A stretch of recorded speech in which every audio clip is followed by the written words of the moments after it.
Hello दोस्तों, स्वागत है आप सभी का कॉमिक्स एनिमल पर। मेरा नाम है धीरेन्द्र और आज का ये जो सेक्शन है वो है चाय कॉमिक्स चर्चा को समर्पित। ये वो सेक्शन है दोस्तों जहाँ पर इंडस्ट्री में जो भी बातें चर्चा का विषय बनती है उस पर मैं अपने विचार रखता हूँ और जो भी दो टूक राय होती है वो बताता हूँ। और आजकल तो ऐसे भी काफ़ी कुछ चल रहा है। ये जो घमासान अभी हाल फिलहाल में हुई है, पब्लिशर्स वर्सेस यूट्यूबर्स, ये घमासान आप सभी ने, most of you have seen it, social media space में लड़ी गई थी ये लड़ाई। और पानीपत के बाद कोई दूसरी अगर पॉपुलर लड़ाई है तो आई थिंक यही हुई होगी।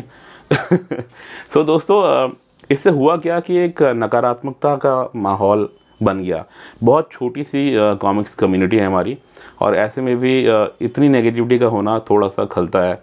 और मुझे लग रहा है कि इन सब चीज़ों के चलते जो प्रोमिनेंट स्टेक होल्डर्स हैं लाइक पब्लिशर्स और यूट्यूबर्स और कॉमिक्स रीडर्स, उन सभी का ध्यान मेन चीज़ों से हट गया जो उन्हें एक्चुअल में जहां अपना फोकस रखना चाहिए। तो अपना आज का ये वीडियो मैं पहले पब्लिशर्स पे फोकस करूँगा, बाकी जो स्टेक होल्डर्स उन पर हम बाद के वीडियोस में आएंगे। सो जो भी मेरा एक लिमिटेड एक्सपीरियंस रहा है इस कॉमिक्स कम्युनिटी में, मैं उसके आधार पर कुछ 6-7 बातें आपके साथ शेयर करना चाहूँगा। और यहाँ पर मैं सिर्फ पब्लिशर से मुखातिब हो रहा हूँ, जो भी नए पुराने पब्लिशर्स हमारी कम्युनिटी में हैं, कि क्या कुछ आप लोग करें जो कि इंडस्ट्री की बेहतरी के लिए होगा। So here I go. Number 1, budgets. So as a publisher, I think you should always have enough budgets for hiring good creatives. देखिए, ये 2-3 लोग ही वो लोग हैं जिन्होंने आपका पूरा बिजनेस चलाना है, आपकी एक इमेज क्रिएट करनी है, आपका एक ब्रांड बनाना है। सो अगर आप शुरुआत से ही अच्छे क्रिएटर्स को हायर करें, चाहे वो राइटर्स हो, पेंसिलर हो, इंकर हो, कलरिस्ट हो, तो वो काफ़ी बेहतर रहेगा आपके ब्रांड के लिए। नंबर 2, फ्रीक्वेंसी पर आपको ध्यान देने की ज़रूरत है। जो भी कॉमिक टाइटल्स पे आप काम कर रहे हैं, कोशिश करिए कि वो रेगुलर इंटरवल्स पर आती रहे। और जैसे कि हमने अक्सर देखा है कि आप कई केसेस में हमने देखा है कि एक कॉमिक बुक अभी आई है, फिर दूसरी 1 साल बाद आती है, 1.5 साल बाद आती है। तो ऐसे में जो क्या है, जो रीडर्स हैं उनका इंटरेस्ट लूज़ हो जाता है।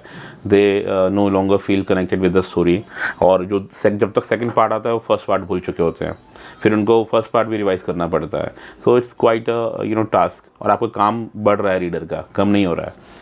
Number 3, I think you should focus on bringing out one-shot titles. Well, contrary to popular practice, और ख़ासकर पोस्ट कोविड सिनारियो में ये ज़्यादा हुआ है। जितनी भी नई कॉमिक्स आई हैं उनमें से अधिकतर सीरीज़ में बनकर आ रही हैं, और उन सीरीज़ के जो पार्ट्स हैं वो भी एक रेगुलर इंटरवल पर नहीं आ रहे हैं। एक अभी आ रहा है, दूसरा उसका भगवान मालिक है। तो ये सब चीज़ें नहीं होनी चाहिए। आप अच्छे खासे जो आपने रीडर बेस बनाया है वो भी खो बैठते हो, तो don't do that. Number 4, you should spend some time training your social media representatives. देखिए, सोशल मीडिया एक बहुत बड़ा प्लेटफॉर्म है। आज की डेट में इससे बड़ी रीच और किसी की नहीं है, और किसी मीडियम की नहीं है। तो ऐसे में जो भी आपके मॉडरेटर्स हैं, एडमिन्स हैं सोशल मीडिया ग्रुप में, आप प्लीज़ उन पे फोकस करें कि जिस तरह का कल्चर, जिस तरह का बिहेवियर आपका एज अ पब्लिशर रहता है, क्योंकि मैंने काफ़ी पब्लिशर्स को देखा है वो बहुत अच्छा संवाद स्थापित करते हैं जब भी वो मुखातिब होते हैं अपने रीडर से।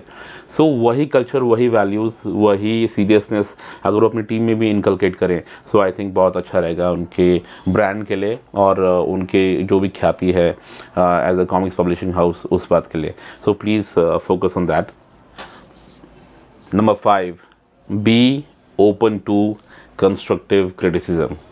देखिए, कोई भी रीडर या फिर यूट्यूबर अगर आपकी आलोचना करता है तो सबसे पहले तो आप ये आइडेंटिफाई करिए कि उसकी आलोचना का, उसकी टोनालिटी क्या है। अगर वो आउटराइट आपकी ब्रांड इमेज को टार्निश कर रहा है, उसका अगर अल्टीरियर मोटिव आपको नज़र आ रहा है, तो then I think you should take action against that person. लेकिन अगर वो सिर्फ एक कंस्ट्रक्टिव क्रिटिसिज्म कर रहा है कहानी के संदर्भ में और पब्लिक इंटरेस्ट के संदर्भ में, कोई चीज़ को समझाने की कोशिश कर रहा है, अपना फीडबैक दे रहा है कि क्या चीज़ें बेहतर हो सकती हैं, क्या चीज़ ठीक नहीं रही, तो प्लीज़ उसको you should take that feedback in the same vein, उसको उसी संदर्भ में लेना चाहिए, उसको अन्यथा ना लें। और I think it as a publisher आपको थोड़ा सा अकोमोडेटिव होना पड़ेगा, क्योंकि जो आपको क्रिटिसाइज़ कर रहा है वो भी आपका टारगेट ऑडियंस है। ऐसा तो है नहीं कि खरीद कोई और रहा है, पढ़ कोई और रहा है और क्रिटिसाइज़ कोई और कर रहा है। So please just take these things into account. Number 6, you should focus on nurturing young talent and supporters। Young talent से मेरा मतलब है जो भी आपकी टीम में यंग कलरिस्ट हो, कोई यंग राइटर हो, या कोई भी ऐसा टैलेंट हो जो आपने हाल फिलहाल में डिस्कवर किया हो, उसको इतना भरोसा दें कि उसके साथ रेगुलर उसको एक सेफ्टी का माहौल दें कि भाई आपके पास रेगुलर काम आता रहेगा मेरी तरफ से, और उसके टैलेंट को आप होन करना शुरू करें, उसको तराशना शुरू करें। You never know, long run में आपके लिए वो काफ़ी सपोर्टिव रहेंगे अगर आप उनके शुरुआती दौर में उनका साथ देंगे।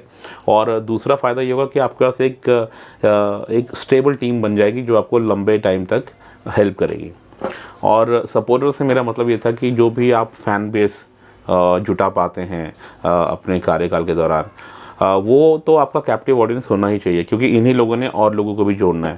तो कोशिश करें कि आप उन लोगों को जो आपका एक फ़ैन बेस बन चुका है उनको ना खोएं, क्योंकि अक्सर मैंने कई बार ऐसा देखा है कि कोई ऐसा PR डिज़ास्टर हो जाता है, कुछ ऐसी गलत बात बोल दी जाती है किसी पब्लिशर द्वारा कि उनके जो एग्जिस्टिंग सपोर्टर्स होते हैं उनका मन खट्टा हो जाता है।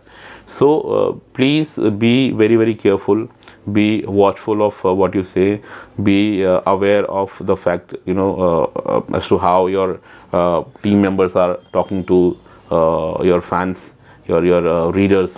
so बहुत आपको एक्टिवली इन्वॉल्व रहने की ज़रूरत है।